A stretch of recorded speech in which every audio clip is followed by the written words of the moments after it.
अदालत फैक्ट्री की मैनेजमेंट को यह हिदायत देती है कि वो मजदूरों को पिछले वर्षों का बोनस पहले दे और साथ में फैक्ट्री बंद करने के मुआवजे में 2-2 साल की तनख्वाह दे। नहीं, नहीं। सीता देवी, मैं किसी हालत में हार नहीं मानूंगी। सीता देवी, मैं उन 2 कौड़ी के मजदूरों से हार मानकर मैं अपना सर कभी नहीं झुकाऊंगी। सीता देवी प्लीज। मैं अपनी दौलत जायदाद में आग लगा दूंगी, लेकिन कोर्ट के कहने पर उन लोगों को कभी नहीं दूंगी, चाहे उसके लिए फांसी क्यों ना हो जाए। सीता देवी क्या कह रही है आप? पागल हो गए हैं क्या? मैं अभी तक जिंदा हूँ, मेरे होते हुए तुम्हारा कोई कुछ बिगाड़ सकता है क्या? कभी नहीं। मैंने एक बड़े वकील से सलाह की है, मेरे पास कोर्ट के एक्शन का रिएक्शन मौजूद है। हम कोर्ट में ये साबित कर देंगे कि फैक्ट्री आज से 2 साल पहले हमने किसी और को बेच दी है। फैक्ट्री बेचेंगे? क्या करना है इस फसाद की जड़ को रखकर? हम फैक्ट्री किसी बड़े सेठ को बेचकर पूरा पैसा कैश में ले लेंगे और कागजात पे आज से 2 साल पुरानी तारीख डाल देंगे। फिर सेठ जाने और वो मजदूर will be totally out of it. ठीक है, बेच डालो फैक्ट्री। आप माल तैयार रखिए, मैं फैक्ट्री के कागजात लेकर अभी आपको बताता हूँ। एक रावण रामायण में था और एक रावण आज की दौर में है, मगर इस रावण की जलील हरकतों को देखकर उस रावण कभी सर शर्म से झुक गया होगा। बकवास नहीं चाहिए फादर, मेरे रास्ते से हट जाओ। मैंने इस घर का नमक खाया है और उस नमक का हक अदा करने के लिए अपनी जिंदगी बेच डालूंगा, मगर रखूंगा नहीं। तुम मेरे रास्ते से हट जाओगे। नहीं, आज तुम्हारी जिंदगी की गाड़ी गलत गियर में जा रही है, तो मैं उस गियर को तोड़ डालूंगा, मगर इस घर की गाड़ी को गलत गियर में जाने नहीं दूंगा। नहीं जाने दोगे? नहीं।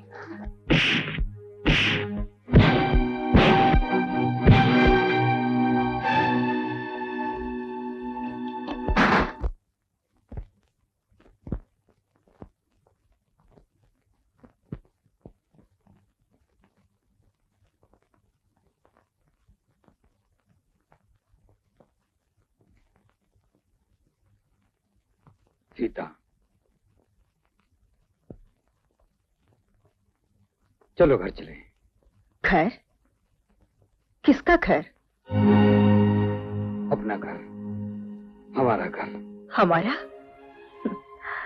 अब तक तो हर चीज में सिर्फ मेरा या तुम्हारा हुआ करता था, आज अचानक ये हमारे कहां से आ गया? सीता, तुम्हें शायद इस शब्द हमारे का मतलब नहीं मालूम, वरना तुम कभी भूल कर भी ऐसा कदम नहीं उठाती जो आज तुमने उठाया है। मगर सीता, अगर तुमने कभी मुझे अपना समझा होता तो सारे शहर के सामने मुझे जलील करके खुशियां न मनाते।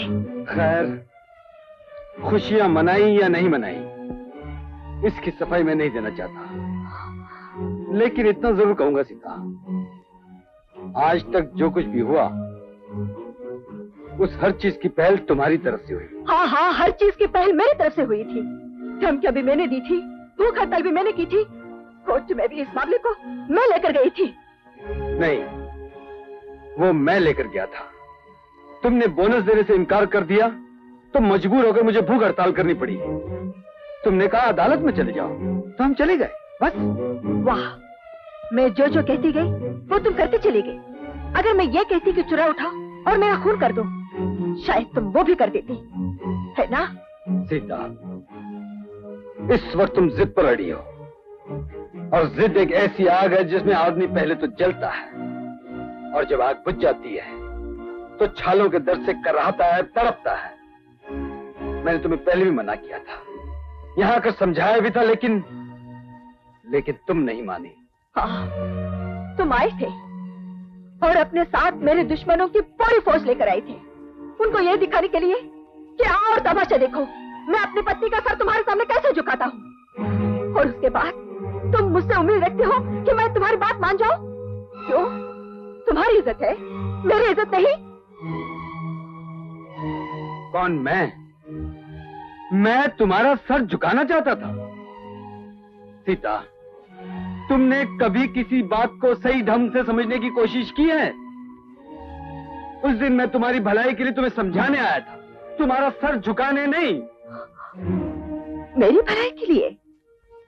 अगर मेरी भलाई का जरा सा भी ख्याल तुम्हारे दिल में होता तो तुम मेरे पास अकेली आती और कहते कि सीता तुम गलती पर हो, वो मजदूर सही है, मैं हुक्म देता हूँ इन्हें इनका बोनस फौरन दे दिया जाए। क्या इस तरह तुम नहीं कर सकती थी? अरे तुमने कभी मुझे ये पति बनकर सलाह दी? जब भी मिले लीडर की हैसियत से मिले, जो बात की यूनियन की बात की, उसके कानून की बात की, अपनी पत्नी को ये पति बनकर सलाह दी, ये हक नहीं था तुम्हारा? मुझे मालूम था ये दिन हमारी जिंदगी में कभी ना कभी जरूर आएगा, इसलिए शादी से पहले मैंने तुम्हें समझाने की बहुत कोशिश की कि एक छोटी सी कश्ती और एक बहुत बड़ा जहाज एक साथ समंदर में सारी जिंदगी सफर नहीं कर सकते। लेकिन तुम नहीं माने। हाँ, कहा था तुमने, मगर उस वक्त मैं तुम्हारी बात की गहराई को नहीं समझ पाई थी। आज समझ पा रही हूँ।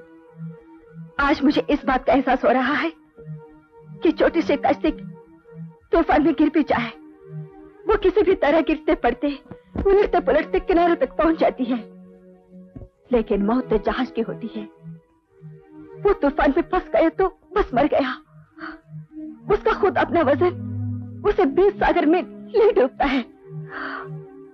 आज वही हुआ, तुम कश्ती की तरह बच निकले और मैं जिंदगी के तूफान में मछली जहाज की तरह डूब गई।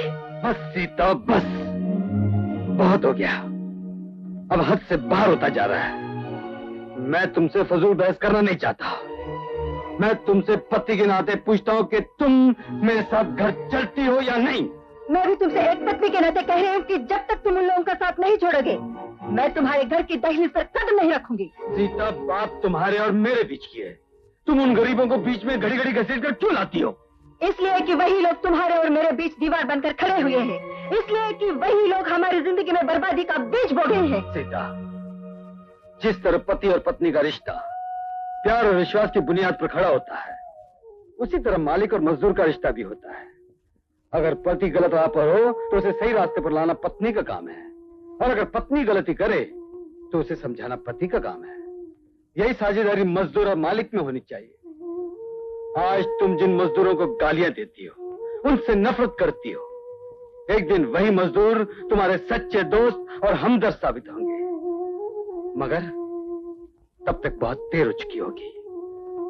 बस इससे ज्यादा और मैं कुछ नहीं कहना चाहता।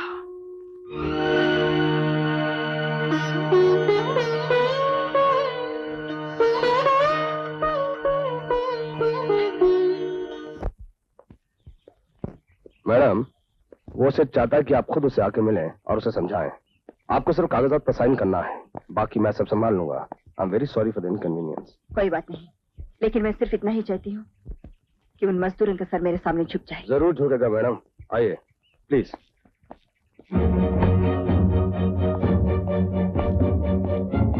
ड्राइवर, गाड़ी चलाओ।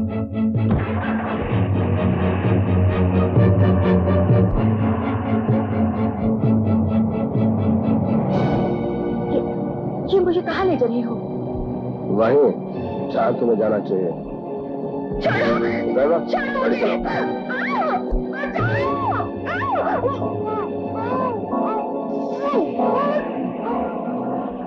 राम भैया, राम भैया। क्या हुआ? वो बदमाश रवि सीता देवी को जबरदस्ती उठा कर ले गया।